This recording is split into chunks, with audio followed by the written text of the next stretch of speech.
பேரையூர்ல இருந்து திரு RKV ராஜா கலை இலக்கிய பிரிவு வந்து திராவிட முன்னேற்ற கழகத்திலிருந்து அவர்களோட 50 பேர் இன்று பாரதிய ஜனதா கட்சியில் தன்னை இணைத்திருக்கிறார்கள். அவர்களுக்கு எனது மனமார்ந்த பாராட்டுகளையும் வாழ்த்துக்களையும் தெரிவித்துக் கொள்கிறேன். தாவேகா 234 தொகுதியிலையும் தனித்து போட்டின்னு சொல்லியிருக்காங்க.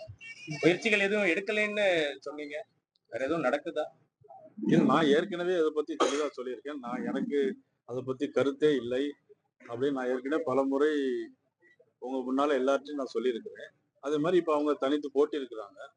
திமுக இப்படி தனித்தும் கூட்டணியும் போட்டிட்டு இருக்கிற மாதிரி தமிழக வெற்றி கழகம் கூட்டணியோ அல்லது தனித்தோ போட்டிட்டு இருக்கிறாங்க. அதை பற்றி நம்ம ஒண்ணும் கருத்து சொல்ல முடியாது.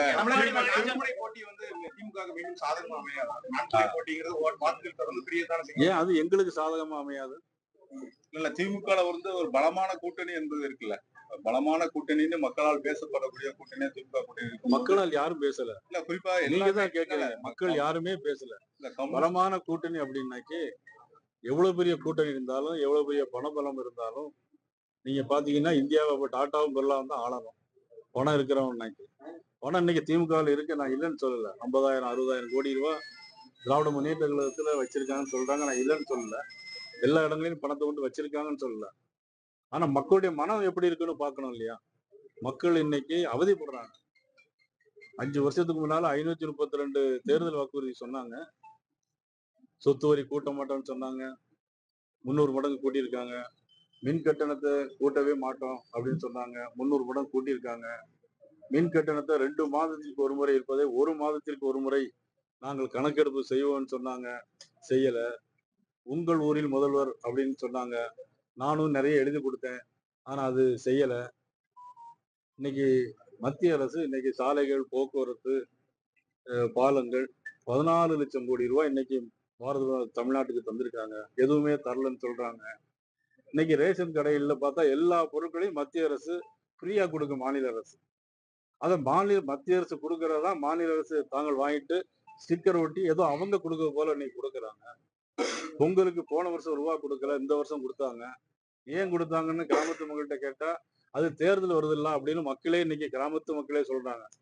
சாதாரண கிராமத்து மக்களே இன்னைக்கு சொல்றாங்க பணம் கொடுக்குறாங்க. போன வருஷம் கோடைக்கால விடுமுறை வரலையா, இந்த வருஷம் மட்டும் கோடைக்கால விடுமுறை வந்துச்சா அப்படின்னு கிராமத்து மக்கள் கேள்வி கேட்காங்க.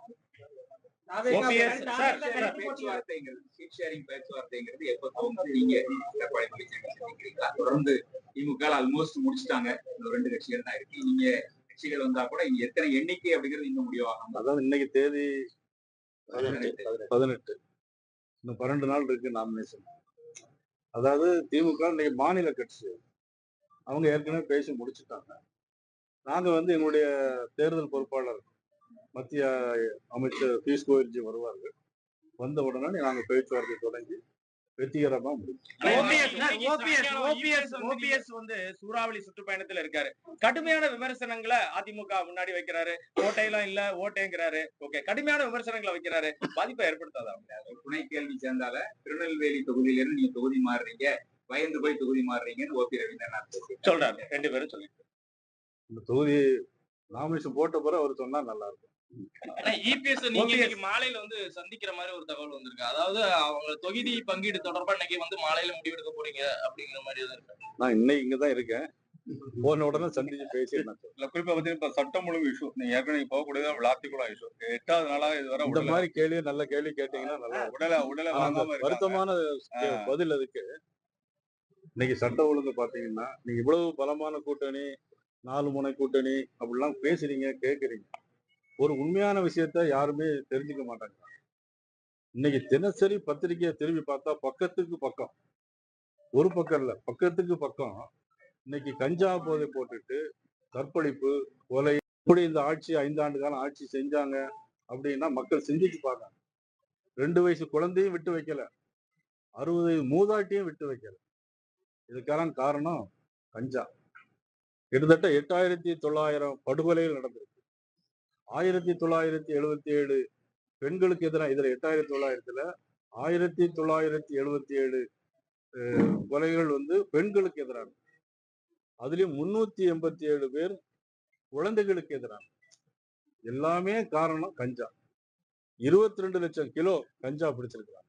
22 லட்சம் கிலோ கஞ்சா பிடிச்சிருக்காங்க இந்த 5 ஆண்டுல தான். இந்த ஆட்சி கூட்டணி பலம் அதெல்லாம் சொல்றீங்களே, மக்கள் சிந்திக்க மாட்டாங்களா? இதை பார்த்து ஏன் அப்படின்னு இப்படி நடக்குதுன்னு கேட்க மாட்டாங்களா? மக்களுக்கு உணர்வு இல்லைன்னு நினைக்கிறாங்களா? இதையெல்லாம் பார்த்துட்டு தொடர்ந்து இன்னும் 5 வருஷம் ஆளணும்னா அவங்களுக்கும் ஆசை இருக்கா? அப்படிதான் எங்களுடைய கேள்வி. இல்ல ரகு நான் பார்த்துட்டு நான் உங்களுக்கு பதில் சொல்றேன். அதிமுகவினருடன் காலையில மீட்டிங் நடந்தது எதுவும் ஸ்பெஷலா உண்டா சார் திருநெல்வேலி? நாங்க இன்னைக்கு விளாத்தி சொல்ல மறந்துட்டேன். அதுல இன்னைக்கு நாங்கெல்லாம் கூட்டணி தானே இப்போ. அதனால இப்போ எங்க போனாலும் போராட்டம் நடத்தினாலும் எந்த நடந்தாலும் அதிமுக தேசிய ஜனநாயகம் அனைவரும் ஒன்றாக தான் செல்வோம் நாங்க. அதுல இன்னைக்கு விளாத்திகுளத்தில் நடந்த சம்பவம் +2 படிக்கக்கூடிய மாணவி. நீங்க எல்லாம் பெருசா கேக்குறீங்க. நீங்க லைவ்ல போட்டிருந்தா பொதுமக்கள் இதெல்லாம் பார்க்கணும், கொஞ்சம் சிந்திக்கணும். நாளுக்கு நாள் காலையில ஒண்ணு மாலையில ஒண்ணு படுகொலைகளும் கற்பொழிப்பு சம்பவம். விளாத்திகுளத்துல +2 படிக்கக்கூடிய மாணவி SSLC 500க்கு 495 மார்க் வாங்கி. அந்த பிள்ளையுடைய கனவு என்னவா இருக்கும்? ஒரு கலெக்டர் ஆகணும், ஒரு எஸ்பி ஆகணும். அந்த பிள்ளையுடைய கனவு இருக்காதா? அந்த தாய் தந்தையருடைய எண்ணங்கள் அப்படி இருக்காதா? ஆனா படுபாவிகள் கூட்டிட்டு போய் தூக்கிட்டு போய் கற்பழிச்சு துண்டு துண்டா வெட்டி கொண்டு இருக்காங்க. எவ்வளவு கொடூரம் பாருங்க. யாருடைய ஆட்சியில? யாருடைய ஆட்சியில? மாண்பு முதலமைச்சர் ஸ்டாலின் அவருடைய ஆட்சியில். இதெல்லாம் எப்படி பொறுத்து கொள்ள முடியும்? அந்த தாய் தந்தையோட மனசு எவ்வளவு துடி துடிக்கும். 1 2 ஒரு நாள் 2 நாளா தினசரி நாங்குநேர்ல கஞ்சா போதையை போட்டுட்டு ஓட ஓட வர போறலாம் வெட்டுறாங்க. இது நாங்குநேர்ல ஏதோ ஒண்ணு நடக்குன்னு பார்த்தா மறுநாள் சிவகங்கையில அதே மாதிரி நடக்கும். சிவகங்கையில ஒரு லாக்அப் டெத் மரணம் நடந்துச்சு. குய்யோ முய்யோன்னு கத்துனாங்க. தமிழ்நாடு முழுவதும் ஆர்ப்பாட்டம் வச்சாங்க. இப்ப 36 லாக்அப் டெத் மரணம். போலீஸ் ஸ்டேஷனுக்கு தன்னுடைய அண்ணனை போய் பார்க்க போன ஒரு பெண்ணை அங்க உடைய காவல்துறை அதிகாரின்னா அந்த பெண்ணையே மானபங்கப்படுத்தி கேள்வி கேட்கிறார். பெண் காவலர்களா ஆண் காவலர்கள் ஸ்டேஷன்லயே பாலியல் வன்கொடுமை பண்றாங்க. யாருடைய ஆட்சியில் நடக்குது இதெல்லாம்? நீங்க கூட்டணி பத்தி பேசுறீங்க. இதையெல்லாம் பார்த்துட்டு மக்கள் அதுக்கு பிறகு ஓட்டு போடுவாங்களா? முன்னாள் அமைச்சர் சொல்லி இல்ல உண்மைதான். என்னன்னாக்க நான் அன்னைக்கு சொல்லும் போது இப்போ டொமஸ்டிக்ல 20 நாளைக்கு புக் பண்ணா 20 நாள்ல கொடுக்குறாங்க. கமர்ஷியல்ல தட்டுப்பாடு இருக்குது. ஆக அது வார் உங்களுக்கு தெரியும். இது ஒரு வேணும்னு நடத்தப்பட்ட சம்பவம் இல்ல. உலகம் இப்போ வார் நடக்குது. ஈரான் வழி அவருடைய கப்பல் இப்போ நம்ம கப்பல் வந்துட்டு இருக்கு. இப்போ அதனால அநேகமா இன்னும் 10-15 நாளையில அதுக்கான தீர்வு ஏற்படும்.